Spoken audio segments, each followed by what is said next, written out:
ఓం జ్ఞానతిమిరాంధస్య జ్ఞానాంజనశలాకయ చక్షురున్మీలితం येन తస్మై శ్రీగురవే నమః. మూకం కరోతి వాచాలం పంగుం లంఘయతే గిరిం యత్కృపాతమహం వందే శ్రీగురుం దీనతారణం. ఆజానులంబితభుజం కనకావదాతౌ సంకీర్తనైకపితరౌ కమలాయతాక్షౌ విశ్వంభరౌ ద్విజవరౌ యుగధర్మపాలౌ వందే జగత్ప్రియకరౌ కరుణావతారౌ వంశీ విభూషితకరా నవనీరదాభాత్ పీతాంబరాగరుణబింబఫలాధరోష్టాత్ పూర్ణేందుసుందరముఖాదరవిందనేత్రాత్ కృష్ణాత్ పరం కిమపి తత్వమహం న జానే. రాధే బృందావనాధీశే కరుణామృతవాహిని కృపయా నిజపాదాబ్జ దాస్యం మహ్యం ప్రదీయతాం. బృందాయై తులసీదేవ్యై ప్రియాయై కేశవస్య చ కృష్ణ భక్తి ప్రదే దేవి సత్యవత్యై నమో నమః. నారాయణం నమస్కృత్య నరం చైవ నరోత్తమం దేవీం సరస్వతీం వ్యాసం తతో జయముదీరయేత్. శ్రీకృష్ణ చైతన్య ప్రభు నిత్యానంద శ్రీ అద్వైత గదాధర శ్రీవాసాది గౌర భక్త బృంద. హరే కృష్ణ కృష్ణ కృష్ణ హరే హరే హరే రామ రామ రామ హరే హరే. త్వమాదిదేవం కరుణానిదానం తమాలవర్ణం సుహితావతారం అపార సంసార సముద్ర సేతుం భజామహే భాగవత స్వరూపం. శ్రీమద్ భాగవతం ద్వితీయ స్కందం. భగవంతుణ్ణి ఏ విధముగా మనం ధ్యానము చేసుకోవాలో, ధారణ ఏ విధముగా చక్కగా అనుష్ఠింపబడను, దేని యందు ప్రతిష్ఠితమై ఉండును, ఇవన్నీ అడుగుతుండే చెప్తున్నారు సుఖదేవ గోస్వామి. భగవంతుడి యొక్క విరాట్ రూపాన్ని ముందు ధ్యానం చేయమని చెప్పారు.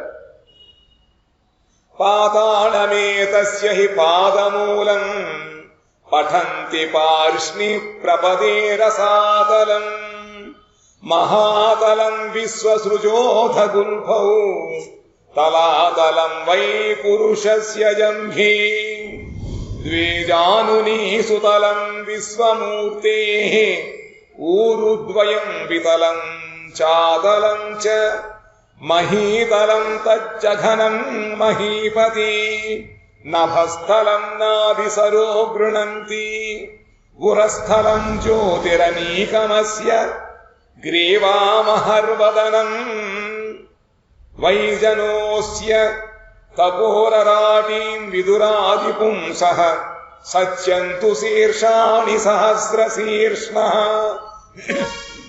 పాతాళ లోకము ఆ భగవంతుడి యొక్క పాదమూలము రసాతలము ఆయన పాదముల యొక్క ముందు వెనుక భాగములై ఉన్నది. మహాతలము ఆయన చీలమండ, తలాతలము ఆయన కాలిపిక్క. విరాట్ రూపములో మనం భూలోకంలో ఉన్నాం. అతల వితల సుతల తలాతల రసాతల మహాతల పాతాళములు. పాతాళములకు భగవంతుడి యొక్క పాదమూలము హరికాలన్నమాట. దాని తర్వాత రసాతలము భగవంతుడి యొక్క ముందు వెనుక భాగములో కాలు యొక్క, మహాతలము ఆయన యొక్క చీలమండ, తలాతలము ఆయన యొక్క కాలిపిక్క, సుతలము విశ్వమూర్తి యొక్క 2 జానువులు మోకాళ్ళు సుతలము, వితలము అతలము ఆయన 2 ఊరువులు, వితలము అతలము. మహీతలము ఆయన జగన ప్రదేశము, నభస్థలము లేదా భువర్లోకము ఆయన నాభి సరోవరము. వెలుగుల సమూహమైన స్వర్గము భగవంతుని ఉరస్థలము ఉదరము, మహర్లోకము మెడ, జనలోకము ఆయన యొక్క వదనము, తపోలోకము ఆయన యొక్క ఆది పురుషుని లలాటము, సత్యలోకము ఆయన యొక్క మస్తకము. ఈ విధముగా భగవంతుడు విరాట్ పురుషు యొక్క ఏ ఏ స్థానములు ఏ లోకములై ఉన్నాయో ఇక్కడ వర్ణించారు. ఇంద్రాదయో భావః ఆహురుస్రాః కర్ణ ఉదిశ శ్రోత్రమముష్య శబ్దః నాసత్యదస్రౌ పరమస్య నాసే ఘ్రాణోన్యగంధో ముఖమగ్నిరిద్ధః. ఇంద్రాదులైన దేవతలు ఆ విరాట్ పురుషుని బాహువులు, దిక్కులు ఆయన చెవులు, శబ్దము ఆయన కర్ణపుటములు, అశ్వినీ కుమారుడు ఇరువురు ఆ పరమపురుషుని యొక్క నాసికా రంధ్రములు, దీప్తమగు అగ్ని ఆయన యొక్క ముఖము. ద్యౌరక్షిణీ చక్షురభూత్పతంగః పక్ష్మాణి విష్ణోరహనీవుభే చ తద్భ్రూ విజృంభః పరమేష్టిధిష్ణ్యం ఆపోస్యతాలూరస ఏవ జిహ్వా ఛందాంస్యనంతస్య శిరో గృణంతి దంశ్రాయమస్నేహ కళాద్విజాని హాసోజనోన్మాదకరీ చ మాయా దురంత సర్గో యదపాంగమోక్షః. వేదములు ఆ విరాట్ పురుషుని, ఆకాశము ఆయన నేత్రగోళము, ఆకాశము ఆ విరాట్ పురుషుని యొక్క నేత్రగోళము, ఆకాశమునందున్న సూర్యుడు ఆయన నేత్రములు, రాత్రిందివములు 2 ఆయన కనురెప్పలు, బ్రహ్మపదము ఆయన భ్రూకటాక్షము, బ్రహ్మపదము, జలాధిష్టాన దేవతకు వరుణుడు ఆయన తాలుగులు, దవడలు, రసము జిహ్వ. వేదములు ఆ విరాట్ పురుషుని బ్రహ్మరంధ్రము, యముడు కోర, పుత్రాదుల యందలి స్నేహలేశము దంతపంక్తిట. పుత్రాదులు ఇదే ఉంటుంది, పుత్రాదులు ఉండేటువంటి ఆ స్నేహం లేశము దంతపంక్తి. జగత్తునకు మోహమును కలుగజేయు మాయ హాసము, ఆయనకు నవ్వు మోహం అన్నమాట, మాయ. అపారమగు సృష్టి ఆయన కటాక్షము. ఆ విరాట్ పురుషుని యొక్క కటాక్షమే సృష్టి, కటాక్షంలో సృష్టి అవుతూ ఉంటుంది. వ్రీడోత్తరౌష్ఠోధర ఏవ లోభో ధర్మస్తనో ధర్మపథోస్య పృష్ఠం కస్తస్య మేఢ్రన్ వృషణ ఊచమిత్రౌ కుక్షి సముద్రాగిరయోస్తి సంఘా నద్యోస్య నాడ్యోథ తనూరుహాణి మహీరుహా విశ్వతనోర్నృపేంద్ర అనంత వీర్య స్వచితం మాతరిస్వాగతిర్వయ కర్మ గుణ ప్రవాహ. లజ్జ ఆయన పై పెదవి, లోభము క్రింది పెదవి, ధర్మము స్తనములు, అధర్మ పథములు వీపు. అధర్మము వీపు వెనకాల ఉంటుంది. ప్రజాపతి శిశునము, మిత్రావరుణులు అండకోశములు, సముద్రములు కుక్షి, పర్వతములు ఎముకలు. రాజేంద్ర, నదులు ఆ విరాట్ పురుషునకు నాడులు, వృక్షములు రోమములుట, అనంత పరాక్రమము గల వాయువు శ్వాస, కాలము ఆయన గమనము, ప్రాణుల సంసారమే ఆయన క్రీడ. మన సంసారం ఆయన ఆటట. గురువర్య, మేఘములు ఆ పరమేశ్వరుని కేశములని తెలుసుకొనుము. సంధ్య వస్త్రము, అవ్యక్తము ప్రధానము హృదయము, స్వర వికారములకు ఆశ్రయుడగు చంద్రుడు మనస్సు అని చెప్పబడినాడు. మనస్సు చంద్రుడు. విజ్ఞాన శక్తి మహిమామనంతి సర్వాత్మనో అంతఃకరణం గిరిత్రం అశ్వాస్వతర్యుష్ట్రగజానఖాని సర్వే మృగాః పశవః శ్రోణిదేశే వయాంసి తద్వ్యాకరణం విచిత్రం మనుర్మనీషా మనుజో నివాసః గంధర్వ విద్యాధర చారణాప్సరః స్వరస్మృతిరసురానీక వీర్యః బ్రహ్మాననం క్షత్రభుజో మహాత్మా విడూరురంఘ్రి శ్రిత కృష్ణవర్ణః నానాభిధాభీజ్య గణోపపన్నో ద్రవ్యాత్మక కర్మ విధానయోగః.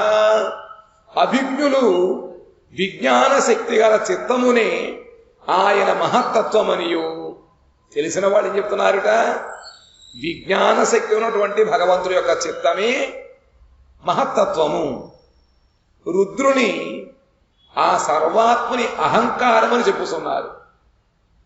భగవంతుడి యొక్క అహంకారమే రుద్రుడు, భగవంతుడి యొక్క చిత్తమే మహత్తత్వము. అశ్వము, అశ్వతరము, ఒంటె, ఏనుగు మున్నగునవన్నీ కూడా ఆయన యొక్క నఖములు. సమస్త మృగములు, పశువులు ఆయన కటి ప్రదేశమని చెప్పుతున్నారు. ఇవన్నీ కూడా విరాట్ పురుషుడి యొక్క స్థితి ఏ విధంగా ఉంటుంది, ఆయన్ని ఆధారముగా చేసుకుని ప్రాణులు ఎలా ఉంటున్నాయి, ఆయనకు అవయములు దేనికి మూలము. పక్షులు ఆయన శిల్ప నైపుణ్యములకు ఉదాహరణములు. పక్షులన్నీ ఉన్నాయి భగవంతుడి యొక్క చాతుర్యము, సృష్టిచాతుర్యానికి అవన్నీ కూడా ఉదాహరణలు. స్వయంభవ మనువు ఆయన బుద్ధి. స్వయంభవ మనువు ఆయన నుంచే కదా మొత్తం సృష్టి అయింది. కాబట్టి భగవంతుడి యొక్క బుద్ధి స్వయంభవ మనువు. మనుజుడు నివాస స్థానము, మనుజులే నివాస స్థానం. గంధర్వులు, విద్యాధరులు, చారణులు, అప్సరలు ఆయన షడ్జాది స్వరములు. షడ్జాది అంటే సారి గామ పాదాని, ఇవన్నీ కూడా విద్యాధరులు, చాణులు, సంగీతానికి నృత్యానికి వాళ్ళందరూ కూడా మూలం అన్నమాట. అసురులు ఆయన వీర్యములై ఉన్నారు. వీరత్వానికి అసురులు, అందుకనే వాళ్ళకి అంత బలం, అసుర బలం అంటూ ఉంటారు.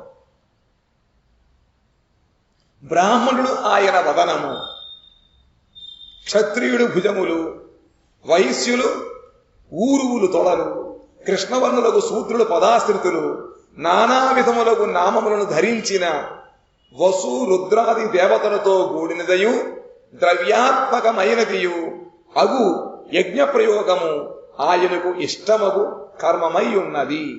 ఇవన్నీ కూడా పురుష సూక్తములో వర్ణపడి ఉంటాయన్నమాట. బ్రాహ్మణాది ముఖమాసీత్ అని చెప్పి క్షత్రియ భుజముల నుంచి అవన్నీ ఆ విధముగా ఆయా క్రియలకి అనుగుణముగా జీవుల విధముగా అక్కడి నుంచి వచ్చి వాళ్ళు ఆ పవిత్ర కర్మను చేస్తూ ఉంటారు.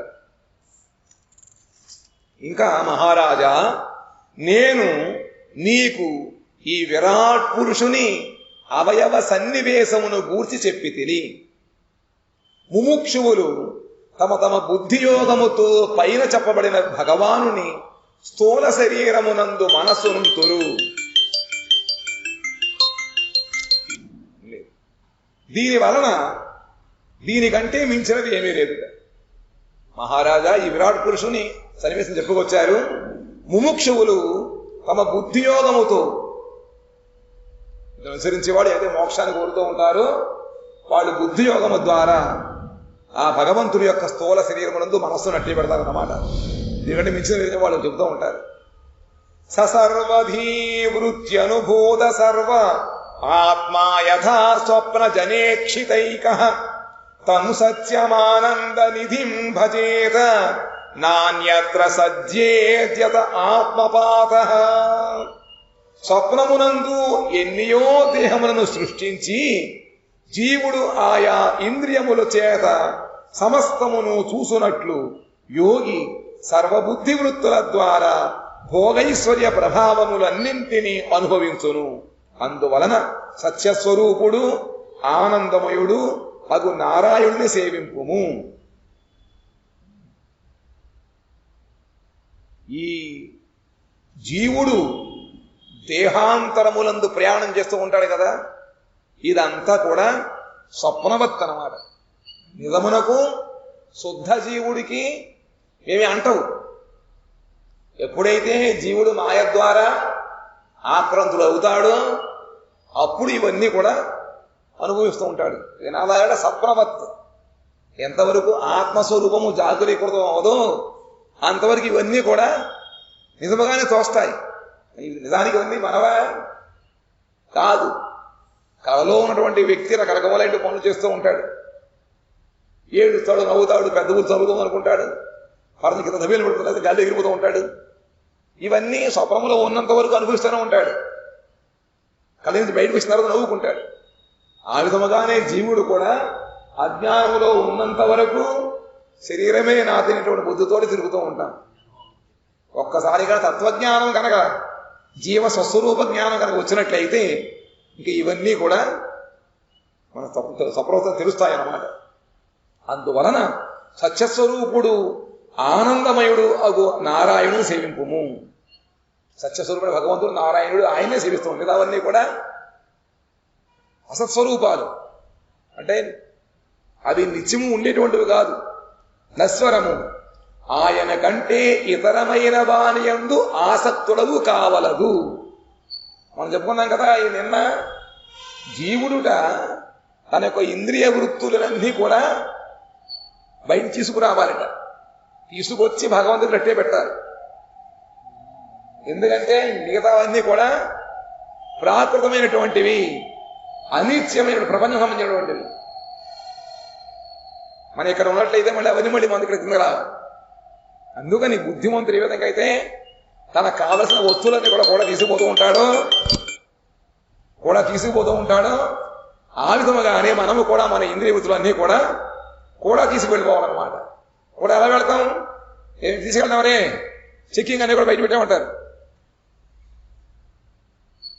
కాబట్టి ఇవన్నీ కూడా భగవంతుడికి మనం డిపాజిట్ తీసుకుంటే మళ్ళీ అవన్నీ కూడా మనకి వస్తూ ఉంటాయి అన్నమాట. అందుకని బుద్ధిమంతుడు ఏం చేయాలి? సత్యస్వరూపుడు ఆనందమయుడు అగు నారాయణుడు మనం సేవించాలి. ఆయన కంటే ఇతరమైన వాటి యందు ఆసక్తుడవు కావలదు. అట్లయినచో మనలా సంసార ప్రవృత్తి కలుగును. ఏమాత్రం కాస్త మనం ఇక్కడ మోహం ఉన్నా కూడా మళ్ళీ మనం అసలు రావాల్సిందే కిందకి. అందుకని మన దేహాన్ని వదిలిపెట్టేటప్పుడు ఇంకా ఎటువంటి విషయములందు ఆసక్తి ఉండడానికి వీలు లేదని చెప్పి భాగవతము 2వ స్కందం 1వ అధ్యాయంలో చెబుతున్నారు.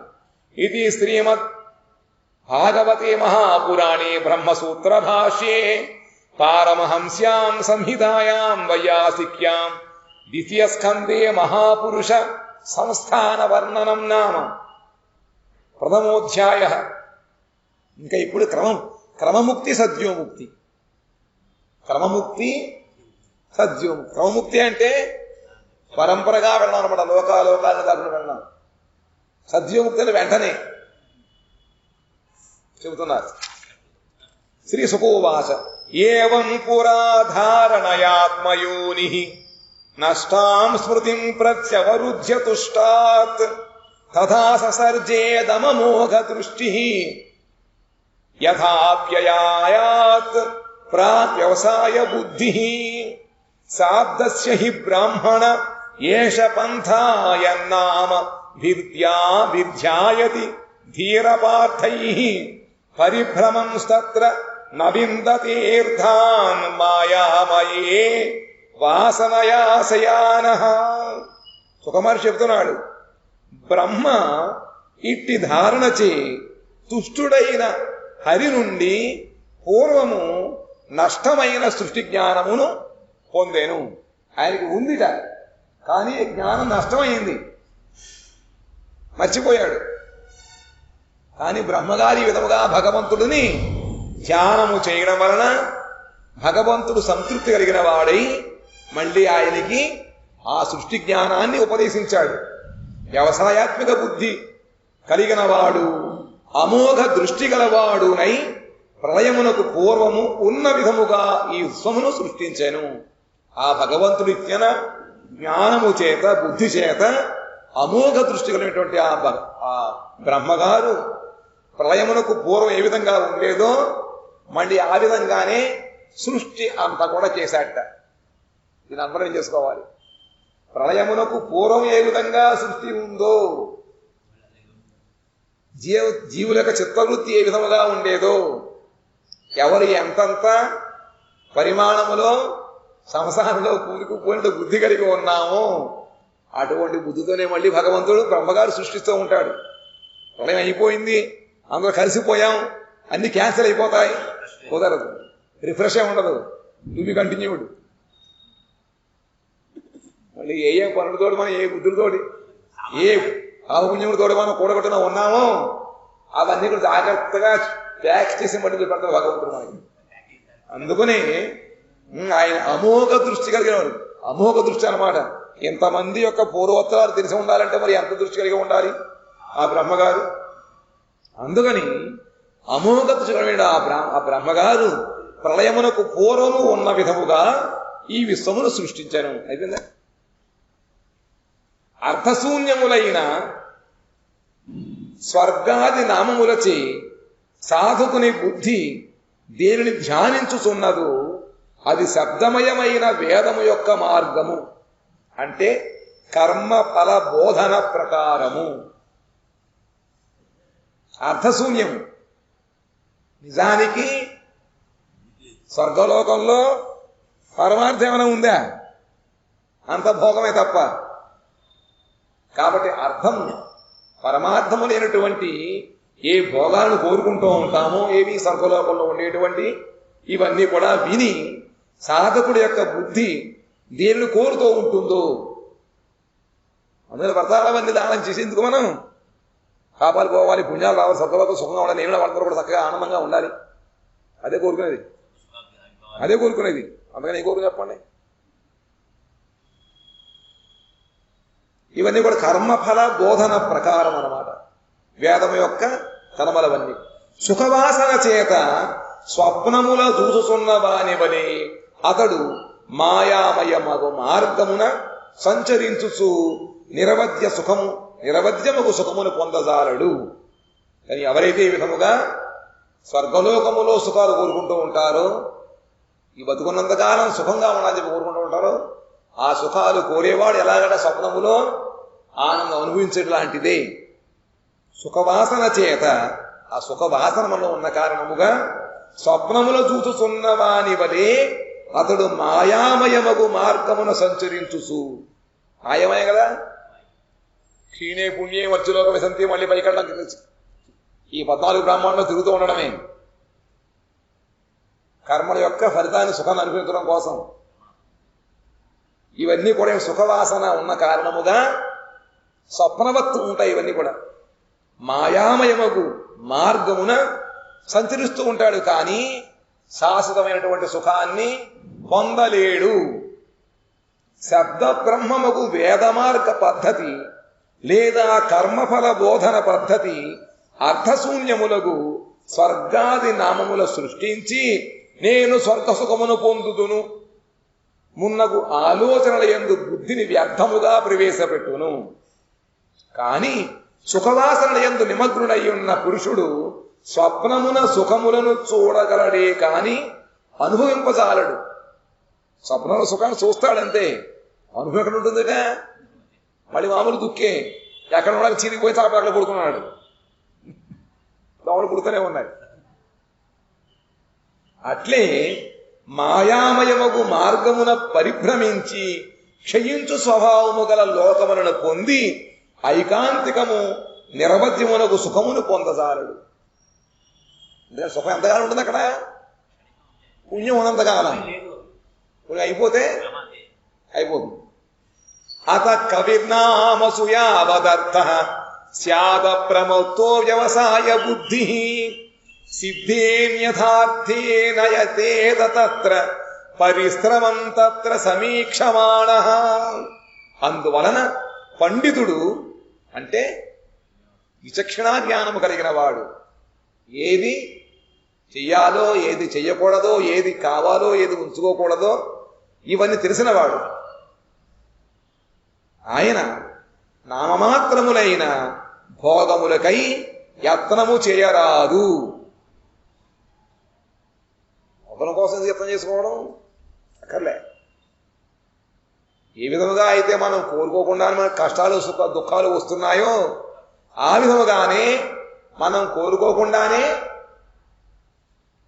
ఉన్న సుఖములు ఆనందం వస్తూ ఉన్నాను, వేరే అడగక్కర్లే. అవన్నీ కూడా ఉన్నాయి, వచ్చేస్తూ ఉంటాయి. అందుకని ఎవరైతే పండితుడో ఆయన ఐహిక ఆముష్మిక సుఖముల కోసం ప్రయత్నం చేయకూడదు. దేహయాత్ర నిర్వహణమునకు వలయునంత వరకే గ్రహింపవలయును. అందుకని ఎంతవరకు మన శరీర ధారణకి అవసరమో అంతవరకు మాత్రమే వాటిని మనం అది కూడా భగవత్ ప్రసాదంగా స్వీకరిస్తూ జీవితాన్ని గడుపుకోవాలి. ఇది నిత్య. ఇంకా దానేందు కూడా అనాసక్తుడై ఉండవలెను. ఎంతవరకు అంతవరకు వాటిని అనుభవిస్తూ అది కూడా అనాసక్త భావంతో ఉండాలి. ఇది నిత్య సుఖము నీయజాలదను నిశ్చయ బుద్ధి కలవాడు కావలెను. మనం వాటిని అనుభవించినంతగా ఇది మనకి నిత్య సుఖాన్ని ఇవ్వదు తెలుసుకోవాలి. ఒక వస్తువు లేకపోతే దానికోసం ఊరికే ఏడ్ చేసి ముత్తేసుకుని కొట్టేసుకుని బయటికి చేసి అనవసరం. ఉందా అనుభవిస్తాం, లేదా మధ్యగాన దొర తిరిగి కూర్చుంటాం. దానికోసం ఊరికే పెట్టేసి రావాలని చెప్పి పట్రా పెట్టు. ఎందుకంటే నిత్యం మళ్ళీ మళ్ళీ ఆకలిస్తుంది కదా, అలా ఉండిపోతుందా? ఉండదు. నిత్య సుఖాన్ని ఇవ్వవు. నిత్య సుఖమును ఇయ్యజాలదను నిశ్చయ బుద్ధి కలవాడు కావలెను. జీవిత నిర్మాణమున వలయు వస్తువు ఏదియో విధముగా సిద్ధించుచుండా వానికై మరల ప్రయత్నించుట ఎందులకు? జీవితం గడుపుకోవడం కోసం ఏది అవసరమో అవన్నీ కూడా మనకి సునాయాసంగా వస్తున్నప్పుడు వాటి కోసం ఊరికే పొద్దు నుంచి రాత్రి వరకు ఊరికే తల మీద చెమటని పాదాల దాకా ఓడి చేసి కష్టపడిపోయి ఆ యొక్క పరిమాణం తగ్గించేసుకుని టెన్షన్ తోడు పడుకుని ఏం లాభం ఉంది? ఆ విధంగా వచ్చి పడుకొని కాసేపు ఇష్టంగా పడుకుంటాడా? ఇతర పట్టదు, ఏముంది ఇంకా. కాబట్టి జీవిత నిర్వహణకు వలయు వస్తువులు ఏదియో విధముగా సిద్ధించుతున్నప్పుడు వాటి కోసం మళ్ళీ మన ప్రయత్నం ఎందుకుట? సత్యాంక్షుతౌ కిం కసిపో ప్రయాసై బాహో స్వసిద్ధే శుభబర్హణై కిం సత్యం చలౌ కిం పురుషాన్నపాత్ర్యా దిగ్వల్కలాదౌ సతి కిందు కోలై. మీకేం చెప్తారు? మీకు బాగానే ఉందండి, మఠంలో కూర్చుని తింటున్నారు, మేము ఉద్యోగం చేసుకోవద్దంటే ఉద్యోగం చేసుకోండి. ఎక్కువ ఆరాటాలకి ఆర్పడకు పోకూడదు.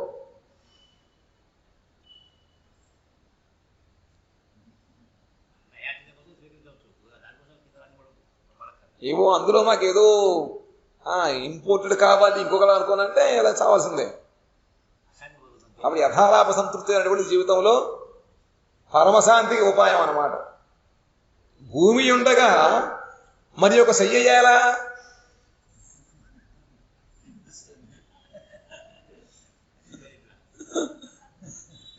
మంచం అయితే అందులో ఎత్తుబలాలు ఉంటాయి,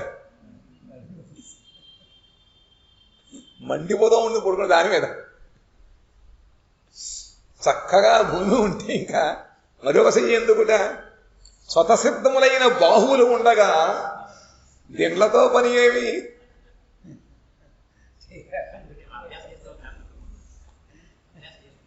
చక్కగా ఒంటి నిండా పనిచేసి పొట్ట నిండా తింటే ఇంకా నిద్ర పడుతుంది. ఇంక పడుకున్నప్పుడు ఇంకా చక్కగా ఇంకెవరు దొంగలించకూడరా, చెయ్యరా తీసుకుంటారా, పడుకుంటారు. చక్కగా స్వతసిద్ధములైన బాహువులు ఉండగా దిండ్లతో ఏమి పని? దోసిలి ఉండగా బహువిధములకు భోజన పాత్రలేలా. ఇవినికి ఒక పళ్ళెం, మధ్యాహ్నం పోయిన కంచం, రాత్రికి ఒక కంచం, పాలకు గ్లాసు, మంచి గ్లాసు, ఎన్ని రకాలు ఉంటాయి. దిక్కులు నారచీరలు ఉండగా పట్టు వస్త్రములు చేనేమి ప్రయోజనము?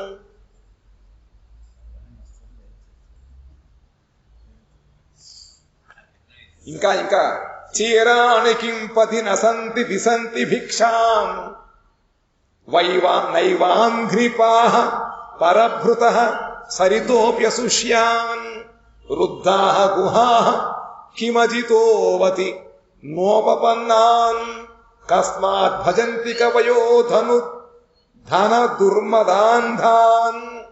ధన దుర్మద అంధాన్. ఒకప్పుడు ఇప్పుడు లేవండి, ఇవన్నీ కూడా కలుషితం అయిపోయాయి. మార్గమున జీర్ణములకు వస్త్రఖండములు లేవా? ఫలాదులచే ఇతరులను పోషించు వృక్షములు భిక్షమునిచ్చుట లేదా? ఒక ఆయన చెప్పాడు, అరటి పండుట ప్యాక్ చేసిన హల్వా లాంటిది. అరటి పండు ప్యాక్ చేసిన హల్వా ఫ్రెష్గా ఉంది చక్కగా. అందులో ఇంకా మిగతా అయితే మీకు ఏవో యాంత్రముల ద్వారా వాటిని ప్యాక్ చేసిన ఇంతకు స్వతసిద్ధం అన్నమాట. ముందు ప్యాక్ తయారు, దాని లోపల భగవంతుడు పెంచాడు చూడండి. ఇంక అందులో ఇంకా దేనికి ప్రమేయం ఉండదు. సూపర్ ఫిల్టర్ అయి వస్తుంది లోపల నుంచి, అక్కడి నుంచో మట్టి మీద ఉంటుంది, అది పోసేది నీళ్లు. అంత మధురమైనటువంటి పండ్లు ఎలా వచ్చిందిటే? ఎలా వచ్చింది చెప్పండి, చేయగలుగుతారా? సైన్స్ సైన్స్ సైన్స్ సైన్స్ అంటున్నాడు. స్వతసిద్ధంగా వచ్చాడు పండుని పాడు చేస్తున్నారు వీళ్ళు రకరకాల మందులేసి. ఆ విధముగా భగవంతుడు తన యొక్క జీవుల కోసం అని చెప్పి ఇన్ని రకాలు పెడుతున్నాడు, ఎన్ని రకాల పళ్ళు చూడండి. మంచినీళ్లు భూమిలో దాచాడు ఫిల్టర్ చేసి. మన వాళ్ళు కూడా తినేది అన్ని పాడు చేసుకుంటున్నాం. ఆ విధముగా ఫలాదులు చే ఇతరులను పోషించు వృక్షములు భిక్షములు చూడలేదా? ఎన్ని పళ్ళండి, ఎన్ని ఉన్నాయి. నదులన్నీ ఎండిపోతున్నవా? ఎండిపోతున్నాయి. పర్వత గుహలు మూయబడి ఉన్నవా? విష్ణువు ఆ స్థితిలో రక్షించడలేదా? నమ్మకం లేదు. భగవంతుడు రక్షించడం లేదా? రక్షించకపోతే మరి వాయు ఎలా వస్తుందట? అమ్మగడుగులు ఎలా ఉండగలిగాం మనం? రక్షించేది ఎవరు? అందువలన పండితులు ధనమదాంధులను ఏన సేవింపవలెను. ఎందుకు ఊరికే వాళ్ళ కోసం ప్రాకులాడడం, వాళ్ళు విధించినప్పుడు మెతుకులు తీరు బతుకుతూ ఉండడం ఎందుకుటే? కాబట్టి ఎవరికైతే ఇటువంటి తత్వజ్ఞానం తెలిసి ఉందో వాళ్ళు వెళ్ళి అడగక్కర్లే, వచ్చేస్తూ ఉంటాయి కావలసినవి. అందువలన పండితులు ధనము చేత మధములైనటువంటి ఆ మదాంధులను సేవించడం ఏం అవసరం అవుతుందిటే? అవసరం లేదు. ఏవం స్వచిత్తే స్వత ఏవ సిద్ధ ఆత్మా ప్రియోర్ధో భగవాన్ అనంతః తన్నిర్వృత సన్నియతార్థో భజేత సంసార హేతు పరమశ్చ యత్ర. ఇట్లు తన చిత్తమున స్వతసిద్ధమగు పరమాత్మను సేవింపవలెను. ఈ విధముగా తెలుసుకొని రక్షించేది ఆయనే, పోషించేది ఆయనే, ఇచ్చేది ఆయనే, ఇచ్చిన దాన్ని ఉంచేది కూడా ఆయనే. ఆయన ఇష్టం లేకపోతే మీరు ఎంత గట్టిగా పట్టి కూర్చున్నా ఏమి ఉండదు, మన తెలుగు నేర్పోతూ ఉంటుంది. కానీ భగవంతుడు ఇచ్చినట్లయితే అది దాన్ని ఎవరు ఎంత లాగినా కూడా మనకి దూరం అవ్వదు. అసలు ముందు దీని మీద మనకి విశ్వాసం ఉండాలి కదా. గోప్తృత్వే వర్ణం కదా, రక్షకుడు అని చెప్పి వర్ణించాలి ఆయన. కాబట్టి ఈ విధముగా తన చిత్తము శతసిద్ధముకు పరమధేయింపవలను. ఆయన సహజముగానే ప్రేమాస్పదుడు. సహజంగానే ఆయనలో ఎంతో ప్రేమ ఉందండి. కోటి తల్లుల యందు ఎంత ప్రేమ ఉంటుందో అంతా కూడా ఒక్క చోట పోగు పెడితే ఆయనే భగవంతుడు.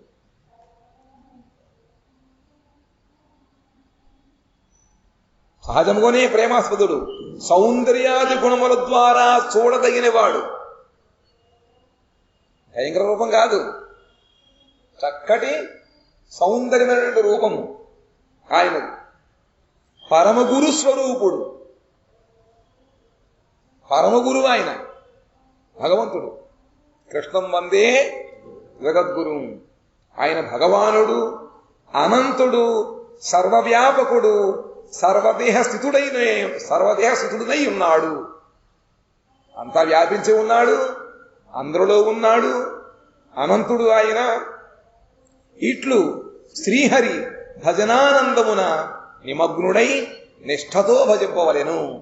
ఇవన్నీ మనం ఎంతవరకు మన మనసుకి పట్టించే బలం పొందుతూ ఉంటామో అంతంత పరిమాణములో మనకు భగవద్ భజనయందు ఆనందము కలుగుతుంది. ఆ భజనానంద మగ్నుడి నిష్ఠతో భగవంతుడిని భజింపవలెను. దాని వలన ఆనుషంగిక ఫలస్వరూపము సంసారమునకు హేతురూపము అగు అవిద్య నశించును. అవిద్య పోవడం అనే యొక్క ముఖ్య ఫలితం కాదు. డాక్టర్ దగ్గర వెళ్ళాం, జ్వరం వచ్చింది, మందులు ఇచ్చాడు, మందుల ద్వారా మనకి రోగం ఏమవుతుంది, కానీ పుష్టి కలుగుతుందా?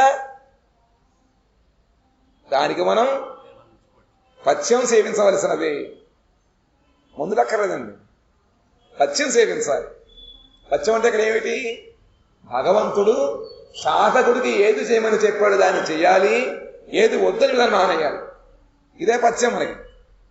అది చేసినట్లయితే అవిద్య రోగము త్వరగా నయమవుతుందన్నమాట. కాబట్టి ఈ రోగం పోవడం అనేటువంటి, సంసార పోవడం అనేటువంటిది అది ఆనుషంగికము, అంటే ముఖ్యం కాదు, అది దాని ద్వారా వస్తుందన్నమాట. మనకి పెరుగు చిరుగుతాం, మనకి ముఖ్యం ఏమిటి? వెన్న, మజ్జిగ వస్తుందిగా, మిగిలిన మజ్జిగే. ఆ విధముగా మనకి భగవంతుడి అనుగ్రహం ముఖ్యము, స్వస్వరూపం పొందడం ముఖ్యము. సంసార దశ పోవడం అంటే అది అయిపోతుంది అనుషంగికంగా. అందుకనే దివ్యా భువ మమాస్తు వాస అంటూ ఉంటారు.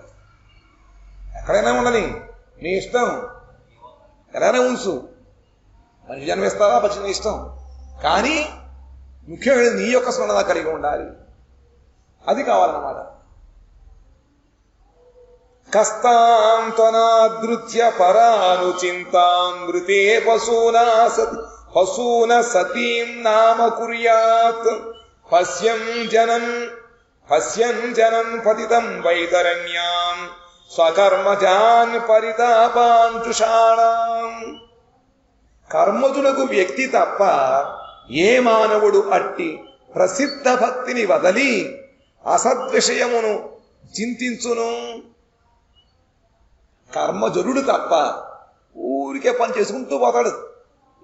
పొద్దున్న నుంచి ఆయన పని చేసుకుంటూ పోవడమే, ఏదో గుడ్డి చెవిలో పడినట్టు.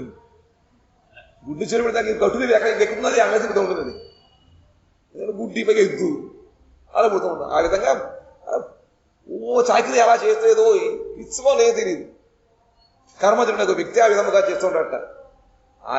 అటువంటి వ్యక్తి తప్ప ఏమాత్రం కాస్త బుద్ధి ఉన్నా ప్రసిద్ధమైన భక్తిని వదిలిపెట్టి మిగతా విషయాలను చూస్తాడా? చింతించడు. విషయాసక్తి వలన యముని ద్వారమునందును వైతరణి నది యందు పడి స్వకర్మజాతమగు తాపత్రయమును అనుభవించుతుండును.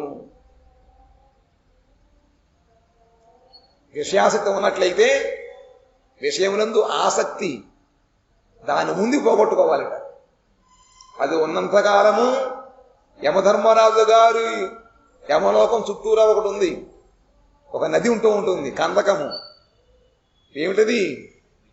వైతరిణి. మన భగవంతుడి ఏమిటది? అది విరజా నది. రెండు వీలే, వైతరిణి విరజ. వైతరిణి ఎందుకు అలా వదిలిపెట్టే.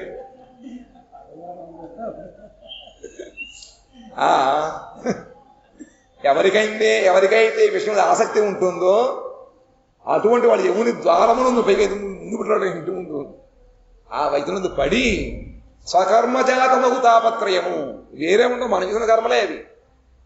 వాటింటికి ఉంటుంది అందులో. అదేదో ఉంది, దానికి పురాణం పేరు అందులో ఉంటుందిట. ఏం చేస్తే ఏ ఫలితం వస్తుందో, భగవంతుడు ఇందాక ఏం చేస్తూ ఉంటాడో అది అవన్నీ ఉంటాయన్నమాట. కాబట్టి ఆ పని చేయకుండా ఉండాలి మనం. అందుకని విషయాసక్తి వలన యముని ద్వారమునందు ఉండు వైతుడి నది ఎందు పడి స్వకర్మజాతమగు తాపత్రయం అనుభవించుకుంటుంది. మనం చేసిందే. నవ్వుతూ చేస్తామంటే ఎడుతూ అనుభవిస్తామట. పనులు ఎంత నవ్వుగా ఉంటుందో ఒకసారిగా ఉంటుందో తర్వాత తెలుస్తుంది. ఇది సూచయు పశువు కాక ఏ వ్యక్తి విషయములందు ఆసక్తి కలిగి ఉండను తెలిసి కూడా పశు ప్రవృత్తి ఉన్నవాడికి మాత్రమే, ఏమాత్రం కాస్త వివేకం ఉన్నా కూడా వాడు ఆసక్తి ఉండకూడదు. ఆసక్తి ఉంటే ఇది కేచిత్ స్వదేహాంతర హృదయావకాశే ప్రాదేశమాత్రం పురుషం వసంతం చతుర్భుజం కంజరథాంగ శంఖ గదాధరం ధారణయా స్మరంతి. కొందరు యోగులు తమ తమ దేహముల యందలి హృదయ గహ్వరములలో విరాజిల్లు చతుర్భుజుడును శంఖ చక్ర గదా పద్మములను ధరించిన వాడును ప్రాదేశమాత్రుడును అగు పురుషుని ధారణ ద్వారా స్మరించుతున్నారు. ఇంతకు ముందు ఆయన విరాట్ పురుషుని వర్ణించారు, అది బాహ్యముగా. కొంతమంది యోగులు ఏం చేస్తారట, తమ తమ దేహంలో ఉన్నటువంటి హృదయ కుహరములో, హృదయం గుహలో ఉన్నట్ట ప్రాదేశమాత్రుడు పరమాత్మ ఆ చిన్న రూపంలో కూడా ఎంతో అందంగా ఉండట. ఆయన 4 భుజములు, శంఖము చక్ర ఎంత ఉంటున్నాయో, శంఖము చక్ర గదా పద్మం ఇవన్నీ ఉంటాయి. ప్రాదేశమాత్రులు పురుషుని ధారణ ద్వారా స్మరించుతున్నారు. ధారణ చేయడం ద్వారా పరమాత్మ నాభ్యాముపరి తిష్టతి జ్వాలాకాలాకులం భావి దస్యయాయవం నీవారాసూకవర్పల్లి పీతాభా స్వచ్ఛనూపమ కస్యాశిఖాయ మధ్యే పరమాత్మ వ్యవస్థిత. అక్కడ ఉంటాడు పరమాత్మ, దాన్ని స్మరిస్తూ ఉంటారు. ఎలా ఉంటాడు ఆయన? ప్రసన్న వక్త్రం నలినాయ తేక్షణం కదంబ కింజల్క పిసంగవాససం లసన్మహారత్న హిరణ్మయాంగదం స్ఫురన్ మహారత్న కిరీట కుండలం ఉన్నిద్ర హృత్పంకజ కర్ణికాలయే యోగేశ్వరా స్థాపిత పాద పల్లవం శ్రీలక్ష్మణం కౌస్తుభ రత్నకంధరం అమ్లానలక్ష్మ్యా వనమాలయాచితం విభూషితం మేఖలయాంగురీయకైః మహాధనైర్నూపుర కంకణాదిభిః స్నిగ్ధామలాకుంచిత నీలకుంతలైః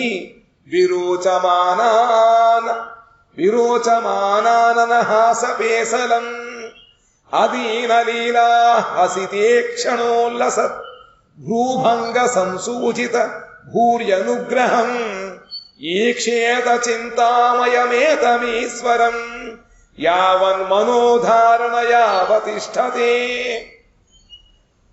ఎలా ఉన్నాడండి ఆయన? మనకు కనబడతాడా? కాబట్టే వాళ్ళు దాన్ని చక్కగా వివరిస్తున్నారు. ఎక్కడెక్కడ ఏమున్నాయో చూడమని చెప్తున్నారు అన్నమాట. ప్రసన్నమైన ముఖము గలవాడు, చక్కగా అందముగా ప్రసన్నుడు. చూస్తేనే చంద్రుడు ఏ విధంగా ఆహ్లాదంగా ఉంటాడో ఎటువంటి ఒడిదుడుకులు లేకుండా చక్కగా చిరునవ్వుతో ప్రకటిస్తూ ఉంటాడట. ప్రసన్న ముఖము గలవాడు పద్మము వలె విశాలమైన నేత్రములు గలవాడు. మళ్ళీ అంత చిన్న గుల్లి ముఖంలో పెద్ద పెద్ద కళ్ళు. పెద్దవంటే ఏదో భయంకరంగా కాదు, చక్కగా తామర పూరేగున పూరినటువంటి సుందరముగా ఉండేటువంటి నేత్రములు కలిగిన వాడు. కడిమి పూలములోని కేసరము వలె పచ్చని వస్త్రము ధరించిన వాడు. కడిమి పువ్వు అంటే కదంబ వృక్షమే కదా. కడిమి చెట్ట పొన చెట్ట ఏమో మొత్తం ఏం సరే దాని యొక్క పువ్వు యొక్క కేసరములు పసుపు రంగుగా ఉంటాయన్నమాట. ఆ విధంగా పచ్చని పట్టుబట్ట కట్టుకున్నవాడు. ఉజ్వలములకు మహారత్నములు పొదగిన సువర్ణమయములకు అలంకారములు గలవాడు. బంగారు అలంకారం అందులో మళ్ళీ చక్కగా మెరిసిపోయి ఉజ్వలంగా మణులవన్నీ ఉన్నాయి. దీప్తమంతములకు మహారత్నములతో కూడిన కిరీటము, రత్నముల దాకా ప్రకాశిస్తున్నాయి అన్నమాట. అటువంటి కిరీటం కలిగి ఉన్నాడు. కుండలములు గలవాడు, చిన్న చిన్న కుండలాలు. వికసితమగు హృదయ కమలము యొక్క కర్ణికయను మందిరమున యోగేశ్వరులచే నిలుకొనబడిన పాదపల్లములు గలవాడును. మళ్ళీ పాదవందలు ఎక్కడ పాదవందలు ఎలా ఉన్నాయిట? మహామహా యోగేశ్వరుడు వాళ్ళ హృదయమైనటువంటి ఆ పద్మములు భగవంతుడి యొక్క పాద పద్మములని వాళ్ళు కలిగి ఉంటారట. ఆ విధంగా యోగుల హృదయములలో తన చిగురుటాకు లాంటి కోమలమైన పాద పద్మములు కలనవాడు.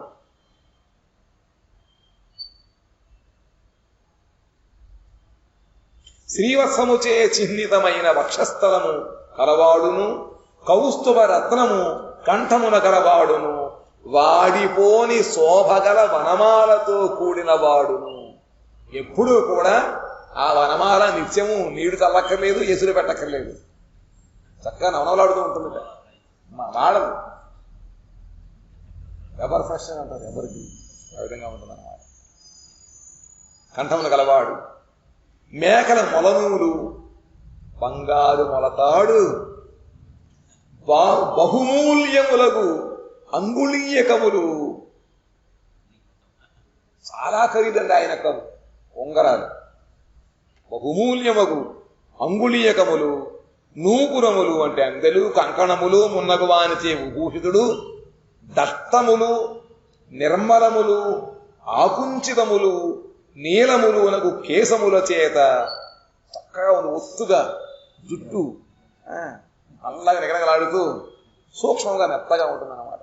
ఇది చింపిరి చుట్టూ పిచ్చిగుడి అలా కాకుండా వదిలేస్తూ ఉంటారండి కూడా.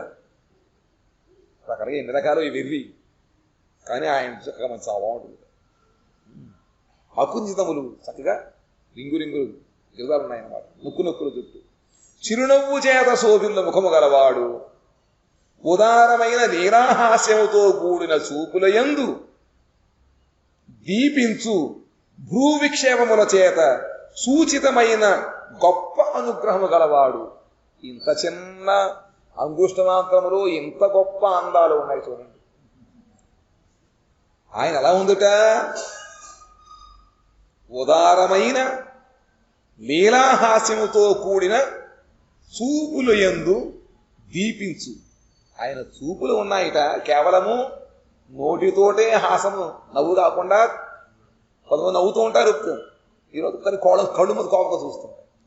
అలా కాకుండా నేత్రములు కూడా చక్కగా అనుగ్రహంతో కూడినటువంటి ఉదారమైన లీలాహాస్యం.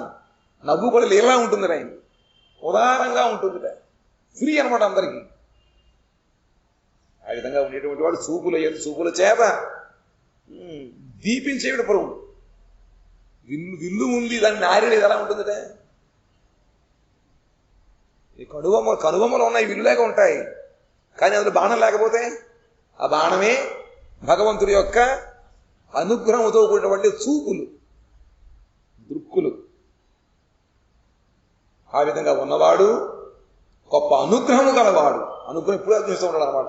చింతామయుడును అగు ఈ భగవానుని ధారణ ద్వారా మనుష్యుడు స్థిరపడనంత వరకు ధ్యానించుతుండవలసినది. మనలోనే ఉన్నాడు భగవంతుడు, కానీ అని కనబట్టలే. అంతర్ముఖులై మన మనస్సులో సుస్థిరముగా భగవంతుడి యొక్క రూపము వచ్చేంత వరకు ధ్యానిస్తూ ఉండాలి. ఏకైక సోంగా నిధియానుభావయేత్ పాదాది యావద్దసితం గదాభృతః చితం చితం స్థానమపోహ్య ధారయేత్ పరం పరం శుద్ధ్యతి వీర్యథా యథా. కళ్ళకి అలవాటు చేయాలిట. కళ్ళ ద్వారా మనం చూసేటువంటి వస్తువు హృదయానికి హత్తుకోవాలి. దానికి సహకారం ఎవరు చేస్తారు? మనస్సు గారు చేస్తారు. మనస్సు గారిని ఓ మనసా కాస్త చూడు, ముద్దగించి దాన్ని ఒక్కసారి కనుక అది హృదయంలో దృఢపడినట్లయితే మనసు ఎక్కడ వెళ్ళదు, ఇంకా అలా ఉండిపోతుంది అన్నమాట.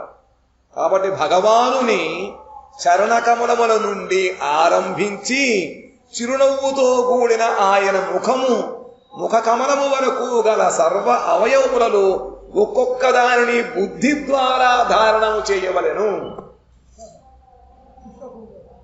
విశ్వాసము ఇంకా బుద్ధి ద్వారా ధారణము చేయాలి. మోక్షమును పొందేటువంటి వ్యక్తి మృత్యుముఖములో ఉన్నప్పుడు ఏమి చెయ్యాలి? అంత్యకాలములో విషయములందు ఆసక్తిని వదిలిపెట్టి నిర్భయత్వముతోటి భగవంతుడిని ధ్యానం చేయమన్నారు. భగవంతుడి యొక్క నామ రూప గుణ లీలని స్మరించాలి. దానికోసం ఇప్పటి నుంచే మనం ప్రారంభం చేయాలి. దానికి మొదటి మార్గం చెప్పారు, భగవంతుడి యొక్క విరాట్ రూపము గురించి చెప్పారు. రెండవది, యోగులు తమ తమ హృదయంలో ఉండేటువంటి భగవంతుడిని ధారణము చేయాలి. ఎలాగా? ఆ భగవంతుడు రూపాన్ని వర్ణించారు. భగవంతుడు ప్రతి జీవుడు యొక్క హృదయములోనూ పరమాత్మ రూపంగా ఉంటాడు. అంకుష్ట మాత్రం ఇంకో రూపంలో ఉంటాడు, ప్రాదేశిక రూపం అంటారు దాన్ని. ఆ విధముగా ఆ రూపాన్ని వర్ణించారు. కిరీటము, కుండలములు, నేత్రములు, చిరునవ్వు, కంఠాభరణములు, భుజములు, ఆభరణాలు, పచ్చని పట్టు వస్త్రము, ఆయన పాదములు, అందెలు, వేళ్లకి ఉంగరాలు, జుట్టు, చక్కటి మధురమైన హాసము అని చెప్పిన తర్వాత ఆ భగవంతుడిని పాదములను మొదలుపెట్టి కిరీటం వరకు కూడా ఒక్కొక్క అవయవాన్ని బుద్ధి ద్వారా ధ్యానము చేస్తూ ఉండాలి. ఎంతవరకు? అది బుద్ధి ద్వారా, బుద్ధి శుద్ధమైన కొలది చిత్తము స్థిరమగును. అది ఆ బుద్ధి శుద్ధి ఎంత అవుతూ ఉంటుందో అంతంత పరిమాణం చిత్తము అక్కడ స్థిరం అవుతూ ఉంటుంది. ఒక అవయవంపై ధ్యానము స్థిరపడిన పిదప దానిని విడచి రెండవ అవయవను ధ్యానింపవలెను. ముందు ఒక అవయవాన్ని మనం బాగా ధ్యానం చేయాలి. అది మనం కళ్ళు మూసుకున్నా కళ్ళు తెరిచినా అనుకున్నంత మాత్రమే హృదయంలో మెదలాలి. దర్శనం చేసుకొని వస్తాం కష్టపడి తిరుపతి. ఏం చూసామంటే మన దేవాలయం కనబడితే భగవద్ ముఖం జ్ఞాపకం ఉండదు, లేకపోతే మా తిలకం జ్ఞాపకం ఉండదు. చూస్తాం కళ్ళు మూసుకొని కృష్ణుడు రూపం తలుచుకోండి, ఏది తలుచుకుంటాం ఇది జ్ఞాపకం వస్తే ఫోటోలు జ్ఞాపకం అయిపోతుంది. ఆ విధంగా భగవంతుడి యొక్క రూపమును ధ్యానము చేయాలి. ఒక్కొక్క అవయవాన్ని చక్కగా హృదయములో హత్తుకునేంత వరకు దాన్ని చేస్తూ ఉండాలి. ఇది ధ్యాన పద్ధతి. యావన్న జాయేత పరావరేస్మిన్ విశ్వేశ్వరే ద్రష్టరి భక్తి యోగ తావత్ స్థవీయ పురుషస్య రూపం క్రియావసానే ప్రయతస్మరేత. బ్రహ్మాది దేవతల కంటే శ్రేష్ఠుడు, సర్వసాక్షియు, విశ్వేశ్వరుడు అగు భగవాను యందు ప్రేమ లక్షణ భక్తి యోగము కలుగనంత వరకు అవశ్యములగు కర్మలను అనుసరించిన పిమ్మట ప్రయత్నపూర్వకముగా విరాట్ పురుషుని స్థూల రూపమును స్మరించవలెను. ఎవరిటైనా బ్రహ్మాది దేవతల కన్నా కూడా శ్రేష్ఠుడు, సర్వసాక్షి పురుషుడు, విశ్వేశ్వరుడు. అటువంటి భగవంతుని యందు ప్రేమ లక్షణ భక్తి మనకు ముందు కలగాలి. అది కలగనంత వరకు తావత్ కర్మాణి కుర్వీత ననిర్విద్యేత యావద మత్కథ శ్రవణాదౌవ శ్రద్ధ యావన్న జాయతే. ఎంతవరకు భగవత్ కథల యందు మనకి శ్రద్ధ నిష్ఠ కలగదు అంతవరకు మనం కర్మలు చేస్తూనే ఉండాలి. ఆ విధంగా ఇక్కడ కూడా మనకి ఆ భగవంతుని యందు ప్రేమ లక్షణ భక్తి యోగము కలుగనంత వరకు కూడా అవశ్యవరకు కర్మలు తప్పకుండా ఏ కర్మ చేయాలో అన్ని చేయమని కాదు. మొత్తం ఊళ్ళో కూడా కర్మ పనులను మనకు విధివేశం చేసుకోవడం ఎందుకది అలా కాకుండా ఆవశ్యం తప్పక ఏవి తప్పకుండా చేయాలి. వాటిని చేస్తూ విమర్శ ప్రయత్నపూర్వక భగవంతుని మనం ధ్యానిస్తూ ఉన్నామని చెప్పారు. వాంఛాకల్పతరుభ్యశ్చ కృపా సింధుభ్య ఏవ చ పతితానాం పావనేభ్యో వైష్ణవేభ్యో నమో నమః. చేయాలి.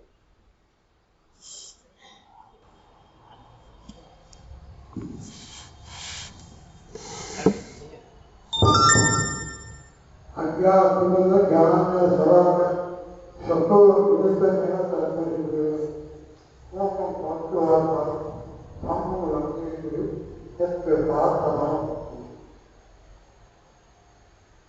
నూటికి మంది కోట్ల మంది కేవలం రూపాయి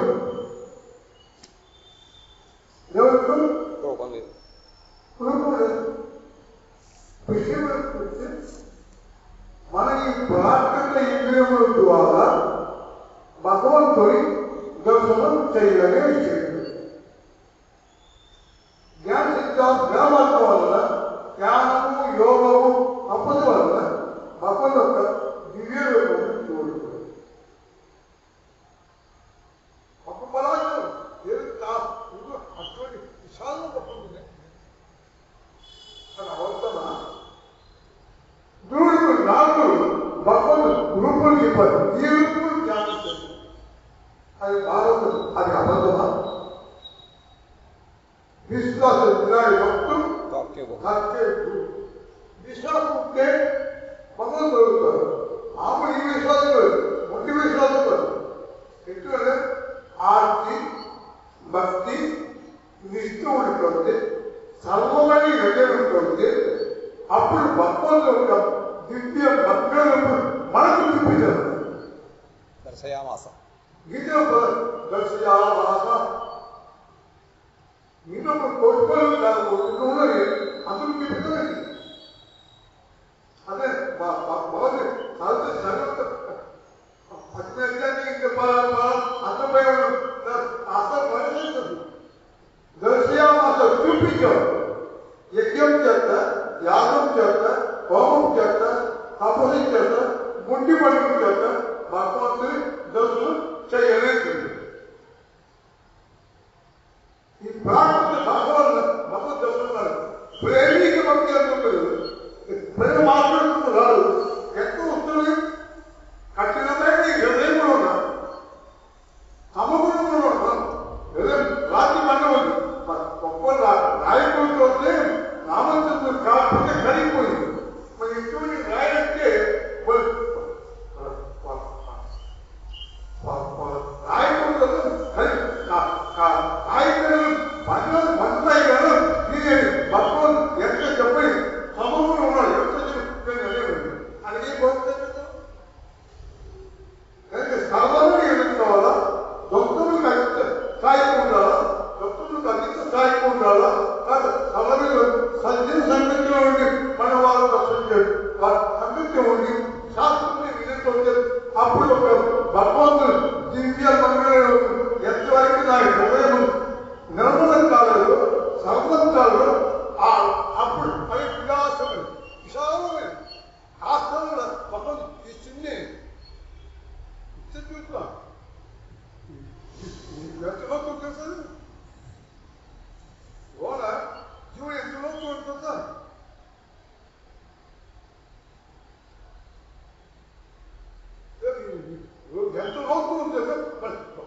విశ్వాసం సాధన సంగతి అయితే సంగత్యం ఉండాలా కాదు అంటే కాదు చదవలేదు కానీ అసలు ప్రేమికి శాస్త్రం అను దానికి సంబంధించిన వాళ్ళు ఉన్నట్లయితే వాళ్ళు అనుగ్రహించారు ఎంతవరకు పూర్వంగా ఉండలేదు సాధన భగవంతుడు దివ్య భక్తులమే మనకు దర్శనం కానీ దానినే చదివితే మన దానికి సిద్ధంగా ఉండాలంటే భక్తితో నామం చిన్న కాదు వాటితో మనసు బుద్ధికి ఒక భగవద్ నామమే రహస్యమైన బోధనే కదా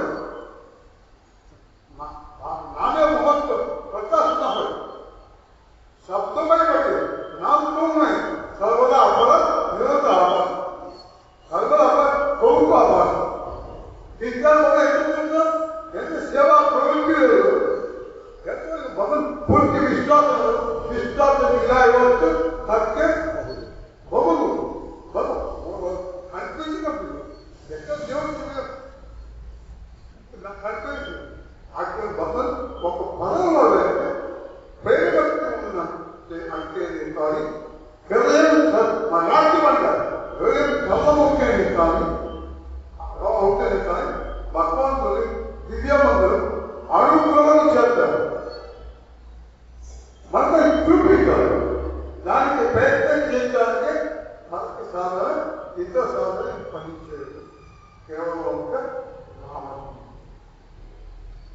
దానికి అంతా అందించడానికి చైతన్య మహాత్మాలు స్వయంగా ఈ ప్రపంచంలో వచ్చేసారు మన రూపాయలు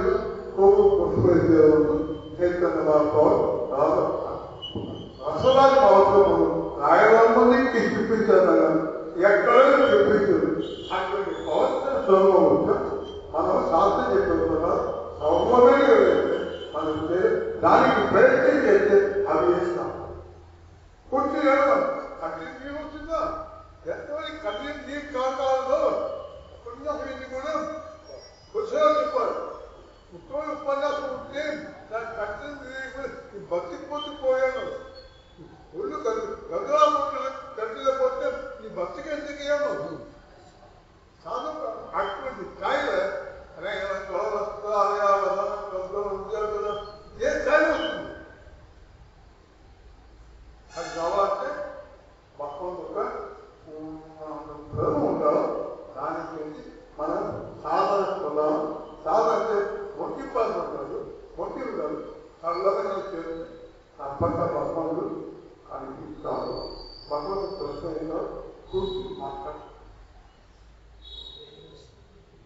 దీర్ఘంగా ఉన్నాం కదా దీర్ఘంగా మాట్లాడి చిన్నవాళ్ళే ఆయన